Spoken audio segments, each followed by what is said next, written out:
Bwana wabariki kutoka kwenye maskani umenio ujumbe saa kutoka jiji la Ushenji Tanzania. Leo tarehe 20 ya mwezi wa 6 mwaka 2026. Huu ni unabii maalum kuhusu Chama cha Mapinduzi CCM. Chama kinachotawala nchi ya Tanzania. Chama cha Mapinduzi, lisikie neno la Bwana. Nilimsikia Yesu akisema nami katika lugha ya kinabii.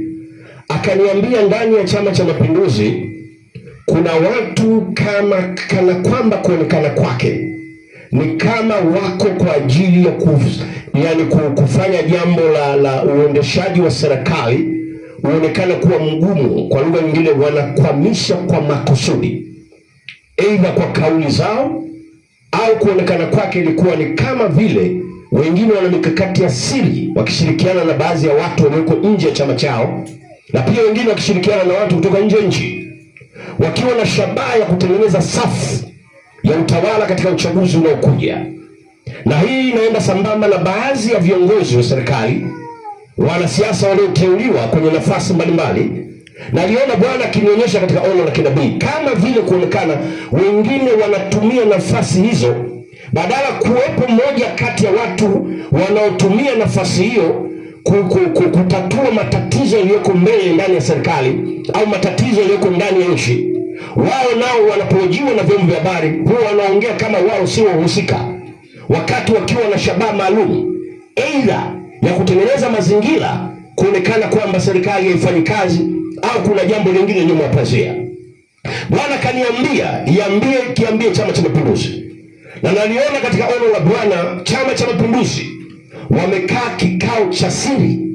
Maamuzi magumu yalifanyika kiwango ambacho baadhi ya nafasi za utawala za uongozi ndani ya chama, na aliona mabadiliko makubwa yanatokea ndani ya chama chao, yakienda sambamba na mabadiliko makubwa ndani ya mifumo ya utawala, kwa maana zile nafasi za uteuzi pamoja na nafasi zingine za kuchaguliwa.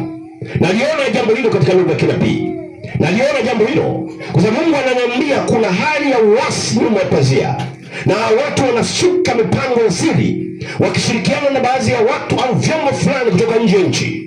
Wengine wamekubali kwa siri kukubali kwamba wao wakichukua madaraka nchini ndani ya chama chao, chama ambacho kinatawala Tanzania, kwamba watakubaliana na masharti yote ikiwemo pamoja na ushoga pamoja na usagaji.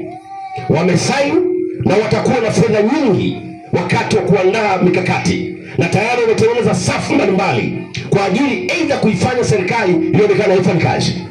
Lisikie neno la Bwana Chama cha Mapinduzi. Lisikie neno la Bwana. Mambo mashauri Yesu anaachilia anwani hizi mashauri. Lisikie neno la Bwana. Bwana asema hivi: chukueni hatua kali dhidi ya viongozi hao, dhidi ya hao watu, badala ya kutatua matatizo. Mwamba mkuu Yesu alitoa unabii wake kuivuza nchi, badala ya kudili na matatizo na namna ya kutumia taaluma zao na uzoefu walionao na kuaminiwa kwenye nafasi walizonazo, wanatumia nafasi hizo kama vile kuonekana kwamba wao hawapo. Laiti kama wao wangepewa, basi wao wangekuwa viongozi bora. Lakini naliona baadhi ya watu ambao wana mikakati ya siri wameanguka na wameshindwa kuingia Ikulu. Na hapa natumia maonyo haya maalum kupitia unabii huu.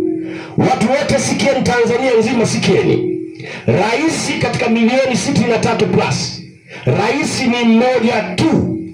Hata ikifika 2030 mkifanya uchaguzi, atakayeingia Ikulu ni mmoja tu.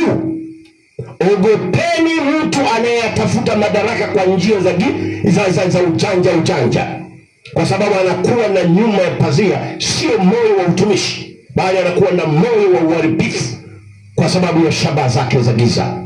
Natoa haya maonyo maalum kupitia unabii huu mashauri. Tanzania lisikie neno la Bwana. Na hii ni maalum kuhusiana na chama kinachotawala katika nchi ya Tanzania, kwa maana Chama cha Mapinduzi. Amina.